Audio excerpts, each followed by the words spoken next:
Okay, good morning, class. Good morning, ma'am. So before we start, may I request Miss Montero to lead the prayer? For the Catholics, you may not read the sign of the cross. The name of the Father, the Son, and the Holy Spirit. Amen. Most gracious and Heavenly Father, thank you, Lord, for this wonderful day. Thank you, Lord, for the good health, peace, and guidance. May you guide us, Lord, in everything we do and wherever we go. All of these things we ask through Christ our Lord. Amen. Father, and the Son, and the Holy Spirit. Amen. So before we start our class, let me check your attendance first. Miss Bangkwang, Present, ma'am. Montero, Present, ma'am. Okay. So today our topic is all about basic sentence patterns. So before that, according to Benjamin Franklin, an investment in knowledge pays the best interest. Do you agree with the statement? Yes, ma'am. Okay.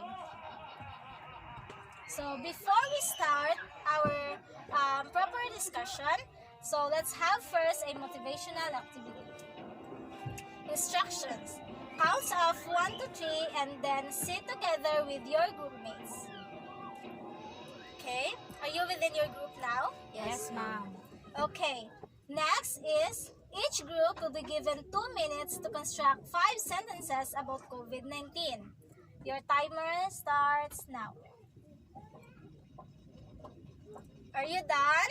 Yes, ma'am. Very good. So for now, just keep that because we will use that in our next activity. Okay? Yes, ma'am. So before we start, let's all read our objectives. 1, 2, 3, go. Identify the basic sentence patterns. Differentiate the basic sentence patterns From one another by discussing with peers, and write meaningful sentences using the different sentence patterns. Okay. So, basic sentence pattern refers to the grammatical structure of English that describes how the nature of speech should be. This denotes how, when, and where the use of prefixes is applicable. With the use of these patterns, you will be able to recognize the necessity of punctuation in English. So basically, a sentence pattern is how we arrange words within a sentence to convey meaning. Do you understand? Yes, ma'am. Very good. Any questions? None, ma'am. Very good. Okay. So we have 6 basic sentence patterns. So sentence patterns, the first one is a subject or predicate next to action verb.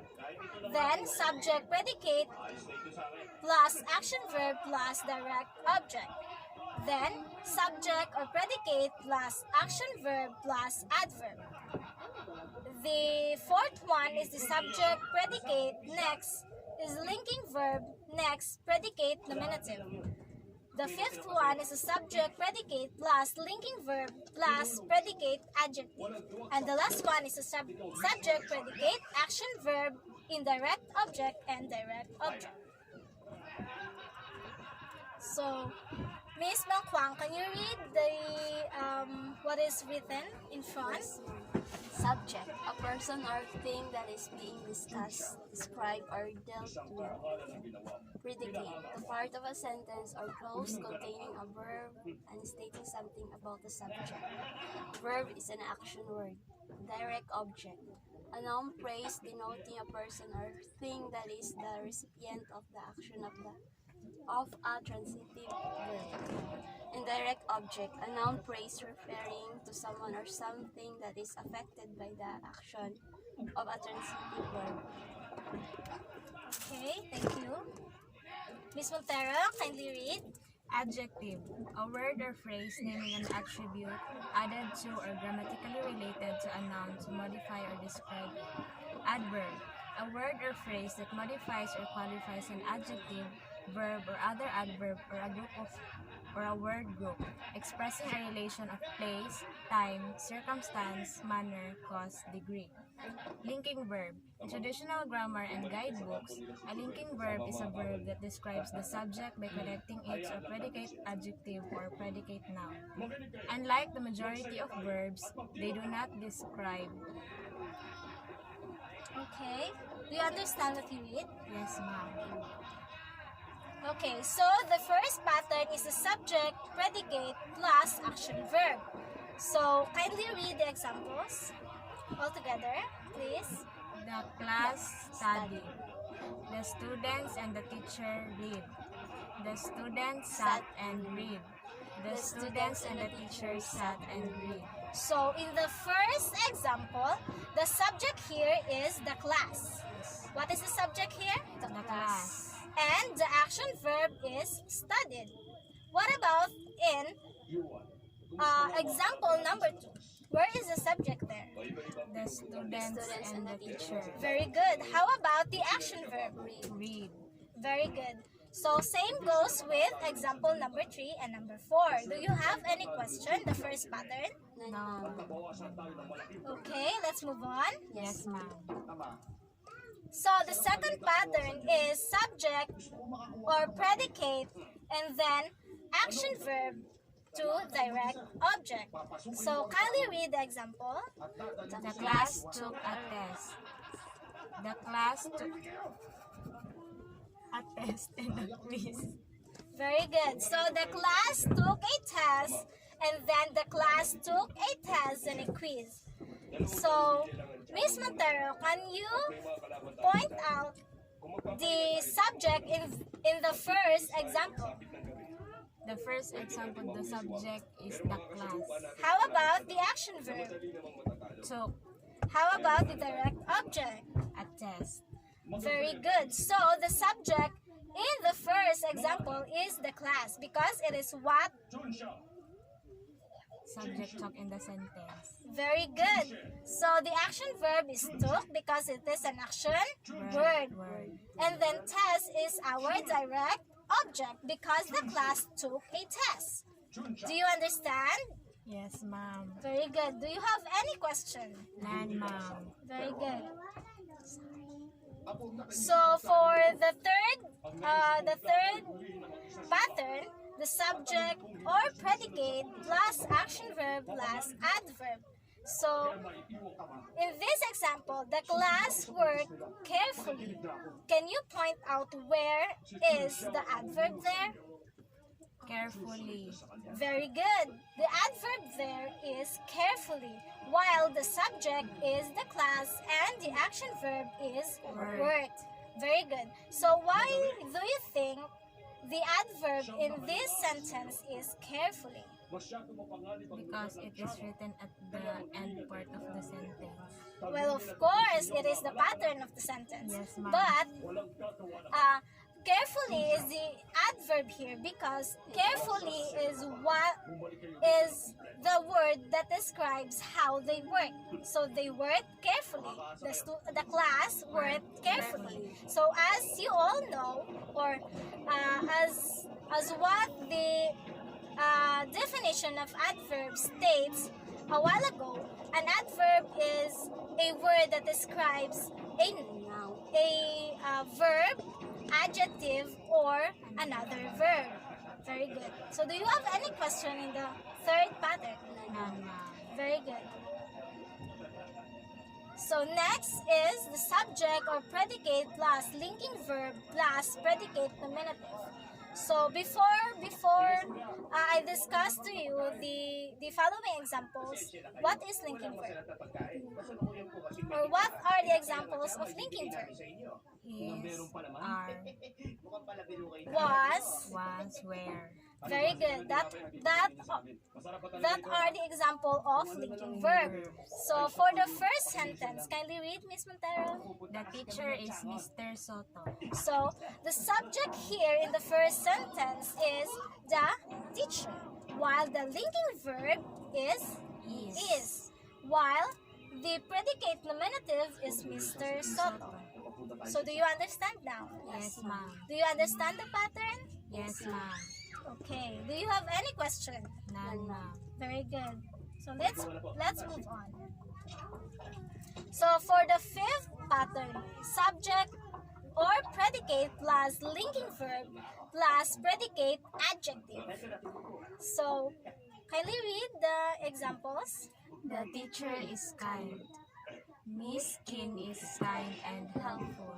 Again, what is adjective, children? Adjectives. Do you have any idea? Yes, ma'am. So what is adjective, Miss Makwan? Adjectives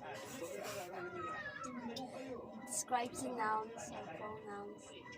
Very good. So it gives a description of the subject or the verb. Yes. So in the first example, the teacher is kind. Where is the adjective there? Kind. Kind. Because it describes the, Subject. which is the? Teacher. Very good. So the teacher here is our subject, is the linking verb, and then kind is the adjective. While here in the example number 2, we have two adjectives, which is kind and helpful. Do you understand that? Yes, ma'am. How about the sequence of the pattern? Yes, ma'am. Very good. So any questions? None, ma'am. Very good. So for the last pattern, subject predicate plus action verb plus indirect object plus direct object. So for the example, the teacher gave the class a test. So here, the teacher is the Subject. gave is the Verb. Action verb. yes, action verb, while the class is Direct object. and test is the Direct object. very good. So why do you think the test or a test is the direct object and not the indirect object? So do you have any idea? None, ma'am. So test is the direct object because it is what the teacher gave the class. Do you understand now? Yes, ma'am. Very good. So the teacher gave the class a test. So we can shorten this. In the previous pattern, we have subject, predicate, action, verb plus direct object, right? So we can shorten this. The teacher gave a test, right? So we add a indirect object, which is the class. So the sentence now is the teacher gave the class a test. Do you understand that? Yes, ma'am. Do you have any question? None, ma'am. Can you memorize the pattern in the pattern of the sixth pattern in the sentence pattern? Yes, ma'am. Yes, ma'am. Are you sure? Yes, ma'am. Okay, state the sixth pattern. Wala na raw kami. Paano na ito? Hindi ko alam. Okay, Subject predicate. Kuha ko sa katawan mo. I'm just kidding. Kami. Oh. But before your evaluation, can you take up the activity? Why are you laughing? So, okay, time to be serious now. So take out the activity or the motivational activity that you've done earlier. Okay, from what you've learned, try to label those sentences with the correct pattern, or try to identify the pattern of those sentences. Okay, I will give you 5 minutes to do it. Yes, Are ma'am. we clear? Yes, ma'am. Okay, so your timer starts now. Are you done? Yes, ma'am. Okay, kindly pass your output. Okay, thank you. So for your evaluation, kindly read the instruction. Pick 5 sentence patterns from the list given and make 2 sentences for each pattern of your choice. Very good. So just pick 5 sentence pattern here and make 2 sentences for each pattern of your choice. So I will give you 5 minutes. Is that okay? Or I will give you 10 minutes instead. Yes, So I'll give you 10 minutes to construct the sentences, and after 10 minutes you will pass it, okay? Yes, ma'am. Okay, your time starts now. Are you done? None Yes, ma'am. Okay, I'll give you more time. Are you done now? Yes, ma'am. Okay, very good. Please pass your papers. We'll be checking that tomorrow.